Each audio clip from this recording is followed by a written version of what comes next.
Yung likuran mo! Alam ko, maganda ang likuran ko. Tignan mo! Napansin pala ng mga mata mo. Pero sorry, hanggang tingin ka lang. Sa likuran mo, malaki talaga siya! Alam kong malaki talaga yan. At tulad ng sinabi ko sa'yo, hindi mo pwedeng hawakan o makita.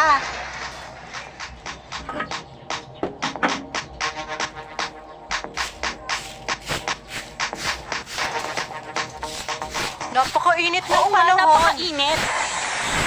Uy, sis, Nakikita mo tingnan ba mo yun? yung likod niya. May mancha. Wag na, wag mo na Sabihin sabihin natin sa kanya. Hoy, Manahimik miss! ka na lang, hayaan mo siya.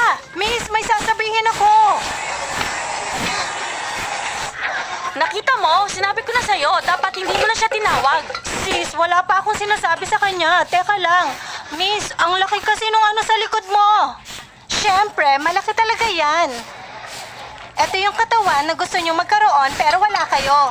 Nagpapansin talaga ako ng lahat tuwing naglalakad ako. Yun ba ang dahilan? Kung bakit nyo ako tinawag? Oh, malaki talaga to. Sabi ko na sa'yo. Ate, hindi ako naiinggit sa'yo dahil mas maganda ang katawan ko. Tignan mo. Meron din ako niyan. Alam nyo, hindi ko kayo ka-level. Level ka dyan.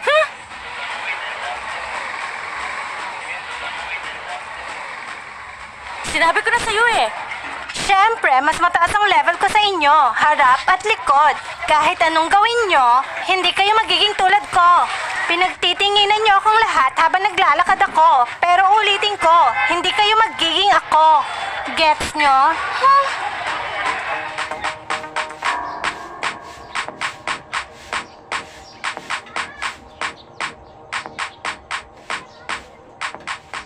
Hello po, madam. Welcome po sa Natablada. Magpapareserve ako para sa pamilya ko. May bakante? Meron. Sino po ang nagpapareserve? Maria Monte Miranda. Okay po, madam. Okay na po yung ni-reserve ninyo. Pasok na po kayo. Tatawagan ko na yung fiancé ko para sabihing okay na.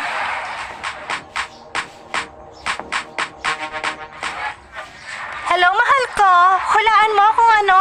Nakapagpa-reserve ako sa magandang restaurant.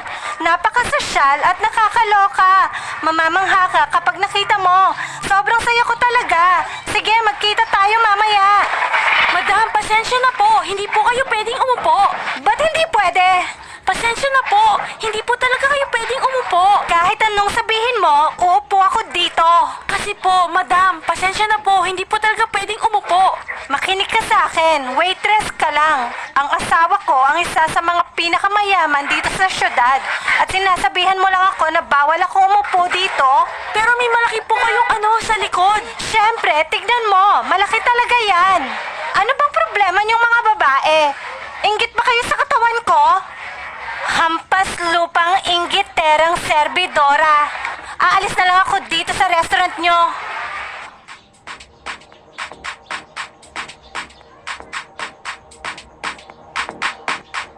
Kamusta, prinsesa? Ang ganda mo naman.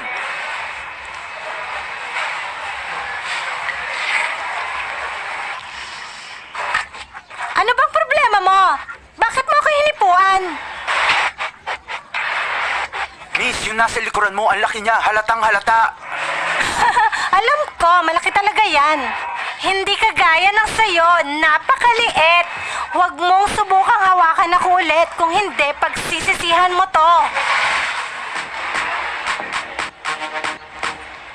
Kawawang babae, hindi niya alam kung anong meron siya sa likod. Akala niya ata katulad ako ng ibang lalaki. Pero mamaya, malalaman niya rin kung anong sinasabi ko.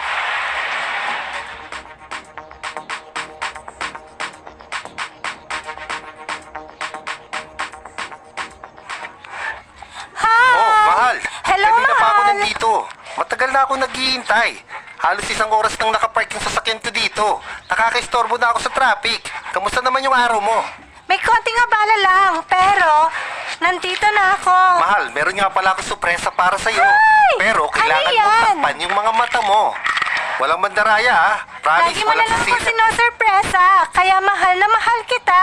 Buksan mo na yung mga mata mo. Ay! Yung cellphone na gusto ko. Nagustuhan mo ba, mahal? Para lang sa'yo to.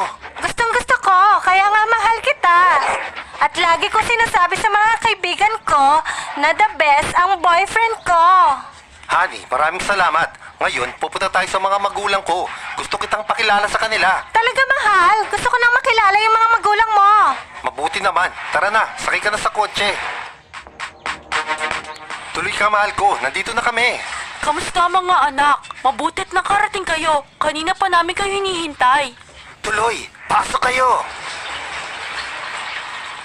Ikaw siguro yung girlfriend ng anak ko, si Maria. Kinagagalak kong makilala ang mga magulang ng boyfriend ko.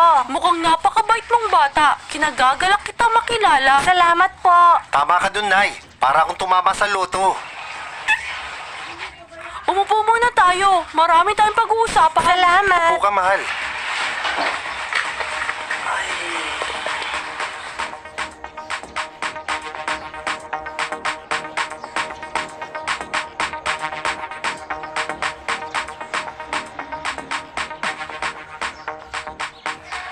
Pwede ba akong makigamit ng banyo? Oo, akit ka lang, sa may kanan.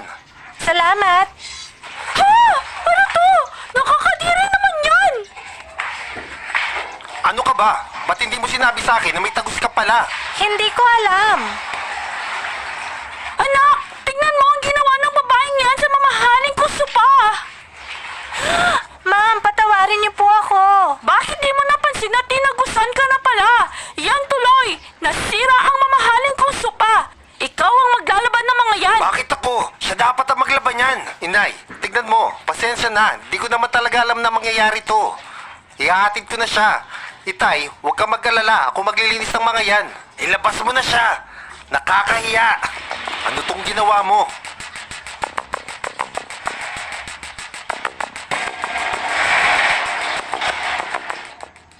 Hatid mo ako sa bahay. Magpapalit ako. Hatid, pagkatapos ng kahiya na ginawa mo, tsaka hindi ka pwede sumakay sa kotse na may ganyan. Naisip mo ba, pinahiya mo ko sa harap ng mga magulang ko? Anong klase kang boyfriend? Iiwan mo ako kung kailan kailangan na kailangan kita. Makinig ka. Ayoko na ng koneksyon sa inyo ng pamilya mo. Hindi ka karapat dapat para sa akin. Etong sayo. Ito na yata ang pinaka nakakahiyang nangyari sa buong buhay ko. Ba't di ko napansin na may tagos ako? Ang daming taong nagsabi sa akin. Miss! Miss! Yung likuran mo! Alam ko, maganda ang likuran ko. Tignan mo! Napansin pala ng mga mata mo. Pero sorry, hanggang tingin ka lang. Sa likuran mo, malaki talaga siya! Alam kong malaki talaga yan. At tulad ng sinabi ko sa'yo, hindi mo pwedeng hawakan o makita. Miss, may sasabihin ako. Nakita mo? Sinabi ko na sa'yo, dapat hindi mo na siya tinawag. Sis, wala pa akong sinasabi sa kanya. Teka lang. Miss, ang laki kasi nung ano sa likod mo. Siyempre, malaki talaga yan. Ito yung katawan na gusto nyo magkaroon pero wala kayo. Napapansin talaga ako ng lahat tuwing naglalakad ako. Yun ba ang dahilan? Kung bakit nyo ako tinawag? Oh, malaki talaga to. Sinabi ko na sa'yo.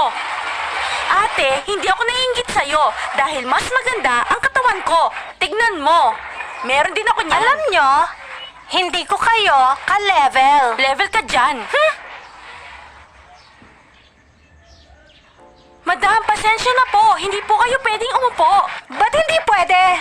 Pasensya na po. Hindi po talaga kayo pwedeng umupo. Kahit anong sabihin mo, uupo ako dito. Kasi po, madam, pasensya na po. Hindi po talaga pwedeng umupo.